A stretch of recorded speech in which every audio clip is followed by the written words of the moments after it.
Welcome back. Having understood psychrometric chart and its importance to analyze psychrometric processes and to design air conditioning systems, let's understand various psychrometric processes. Suppose you know the condition of which can be represented on the psychrometric chart by knowing its drivable temperature and specific humidity or drivable temperature. Any two parameters are sufficient to fix the location of air condition on the psychrometric chart that is represented by here. O2A on the chart will represent heating of air. If you go from the condition of air from O towards A, you can understand the temperature, drivable temperature of air is increased, whereas there is no change in the specific humidity. That means amount of water vapor, mass of water vapor present in the air, kg per kg of dry air, in this process O2A will remain constant. So there is no change in humidity, that means no addition of moisture or no removal of moisture, it is simply heating of air. The dry bulb temperature is increased.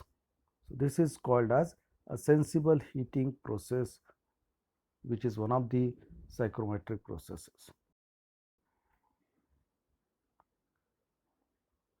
Another, if you go opposite from point O, the process is O2B. Here the dry bulb temperature of air is decreased,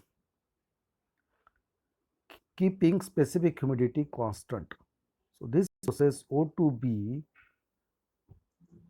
is called as sensible cooling. If you go vertical O2C, now you can understand during this O2C process, dry bulb temperature at O and dry bulb temperature at that is same.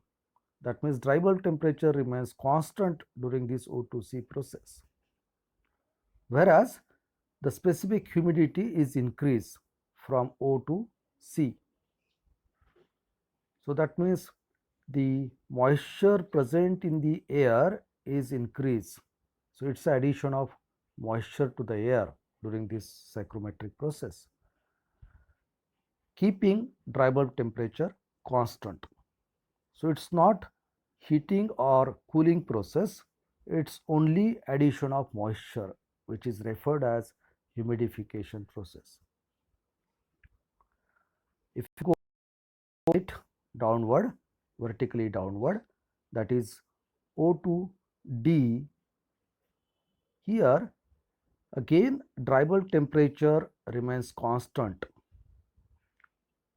at O and dry bulb temperature at D, that is same. So no heating or cooling of the air, but the specific humidity is decreased.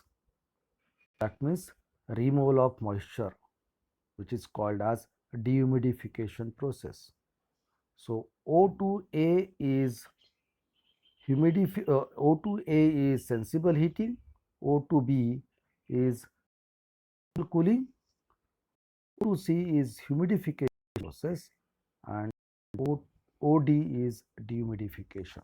So these are basic psychrometric processes for simple heat, humidification and dehumidification. That is purely heating, pure cooling OB, only humidification only dehumidification or cooling, that is OD. Now there can be combination of the processes, that there can be heating with humidification heating with dehumidification, similarly cooling with humidification, cooling and dehumidification. So 4 more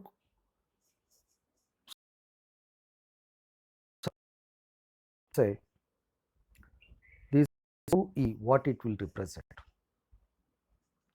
If you look at this process O2E was in this quarter and compare the dry bulb temperature at point O and the E, you will understand that dry bulb temperature is increased during O2E process. What about the specific humidity? Specific humidity is also increased. That means there is a heating as well as humidification. So O2E will represent heating with humidification. So it's a simultaneous. Heating is taking place for the air as well as there is addition of moisture, heating with humidification. Now this OF process, temperature during this O2F process is increased, dry bulb temperature is increased and there is a decrease of specific humidity. The initial specific humidity at point O, you can read it here on this axis. Now specific humidity at point F is less. So that means there is a decrease in mass of water vapor present in the air. So it's a dehumidification. So it is heating with dehumidification. Now during this O2G process, there is a decrease in temperature and the specific humidity is increase. So it's a cooling with humidification. And finally, this O2H process will be decrease in temperature, that means sensible cooling, as well as removal of moisture, that is dehumidification. So it is cooling with dehumidification. So in summary, O2E is heating with humidification, O2F heating with dehumidification, O2G that represents cooling with humidification, and OH process represents cooling with dehumidification. So these are 8 psychrometric processes which can be understood with the help of psychrometric chart, taking a single point, that is single condition of air. All these 8 processes are shown here by passing through a single point. Same is shown again, all these 8 processes, that is sensible heating, sensible cooling in this direction, vertically upward it is humidification, downward dehumidification. In this quarter it will be heating with humidification, here it is heating and dehumidification, and these are 2 cooling process, cooling and humidification, cooling and dehumidification. Now we will go in detail of each of these processes one by one. Coming to the first one, that is a simple heating or sensible heating of air, where we have seen that specific humidity remains constant, no change in humidity. How to achieve practically the sensible heating of air? You want to simply heat the air, you want to increase its temperature from some certain initial value to a required value of temperature. So for that you can have a simple heating coil, electrical heating coil. You can use to increase the temperature of this coil either a stove or heat pump, or it can be simply your electric resistance heater. The initial temperature of air is known to you. In addition to that, you may be knowing its humidity, specific humidity or relative humidity. So the initial condition of air is fully specified, correct? And now you want to increase its dry bulb temperature of air from T1 to certain value, let's say T2. So naturally, the temperature of this heating coil must be greater than the temperature of air at the inlet, that is T1. So you are maintaining the temperature of this heating coil greater than the temperature of air at the inlet, that is T1. And if you allow to circulate this air over the heating coil, and at the outlet you can notice that the temperature of air is increased, okay, that is to T2 value, because there is a heat transfer from this heating coil to the air flowing over that. This heating process where the specific humidity will remain constant, that is specific humidity at the outlet of air W2 will be same as specific humidity at the inlet. Okay. Now that can be understood with the psychrometric chart. Your initial condition of air, you know it is fully specified by the dry bulb temperature and let's say the relative humidity phi1. So with this I could locate the air condition as 1 at the inlet. So it will be naturally a horizontal line since the specific humidity remains constant during the sensible heating process. Now the temperature of, so to locate the point 2, since the process will be a straight horizontal line, a single additional parameter will be required to specify the point 2. Okay. So if you understand here, let's say the, you know the either relative humidity or required value of TD2, you can locate point 2. So 1 to 2 is representing here a sensible heating of air, where the specific humidity at point 1 and the specific humidity at point 2 are equal, no change in the humidity. So it's not humidification or dehumidification, it's simply adding sensible heat to the air. So it is called as a sensible heating of air. Now if you observe from the psychrometric chart, you will come to know that the relative humidity at point 1, that is for initial air, is phi1, and the relative humidity at point 2, which is noted here as phi2, the phi2 is less than phi1.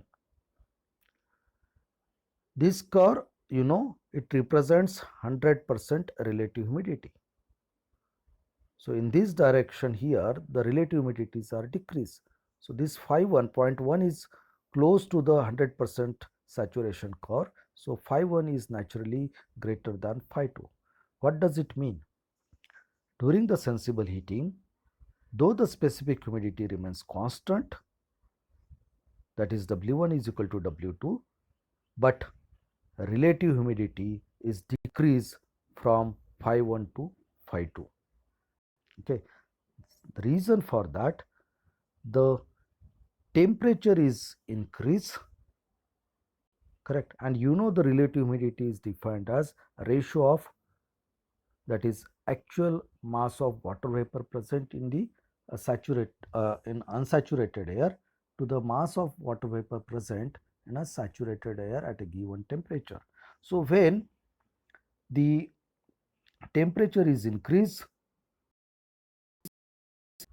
can hold more moisture at point 2. So in corresponding to that temperature, the, the the relative humidity at point 2 is decreased. Okay, now we are interested to know what is going to happen during this sensible heating process. Number 1, the dry bulb temperature is increased from TD1 to TD2. Number 2, specific humidity remains constant, and the third is relative humidity decreases. Now the second, once you understand this sensible heating process on the psychrometric chart, now let's understand how to find out the sensible heat added to this air when there is a sensible heating process 1 to 2. How to find out?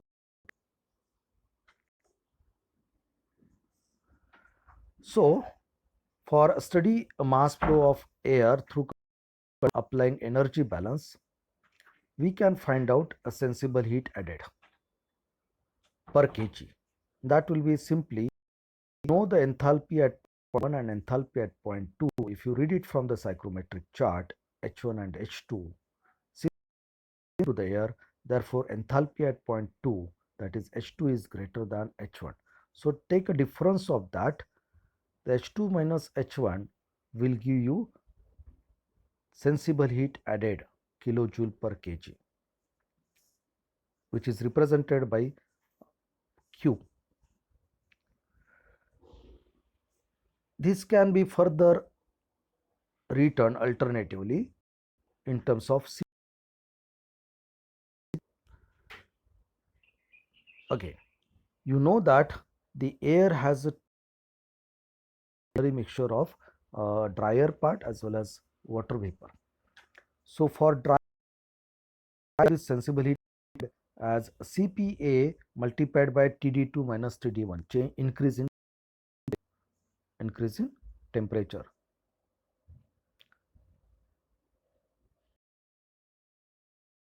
Inside the bracket, plus the sensible heat added to the water vapor. So it will be W specific humidity multiplied by a specific heat of water vapor inside bracket TD2 minus TD1. So if you take the TD2 minus TD1, this bracket common there, again it should be inside the bracket. You can rearrange the term for CPA plus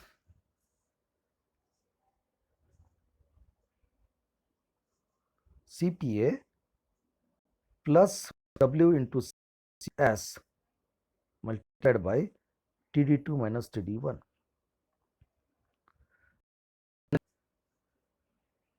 This Q can be written as 1.022 inside bracket TD2 minus TD. Sensible heat added per kg of kilojoule per kg. 022 value comes from the known values of specific heat of superheated water vapor, which are given here. So from that you will get specific heat of humid air, that is moist air, and that will be 1.022 kilojoule per kg of dry air. Now this was the sensible heat added expressed in terms of kilojoule per kg. If you are interested in knowing sensible heat addition per minute or kilojoule per second, then you will have to multiply to this by a mass flow rate of air. So which is written here, sensible heat added is equal to mass flow rate of air MA multiplied by specific heat of humid air or the moist air multiplied by change in temperature, that is TD2 minus TD1. This mass flow rate of air further can be written as, basically it is volume flow rate multiplied by density of air. Okay, and then the density of air is taken as 1.2. Specific heat of humid air, earlier we have seen it is 1.022 multiplied by change in temperature. This multiplication constant as 1.2264 multiplied by volume flow rate into change in temperature. This is expressed in terms of kilojoule per minute, where V is volume flow rate of dry air expressed in meter cube per minute. Okay, and then if you want to express in kilojoule per second, divided by 60. So it will come out as 0.02044 into volume flow rate into delta T kilojoule per second. That is the sensible heat addition. So with this equation, you can find out during the sensible heating process 1 to 2 how much heat is added to the,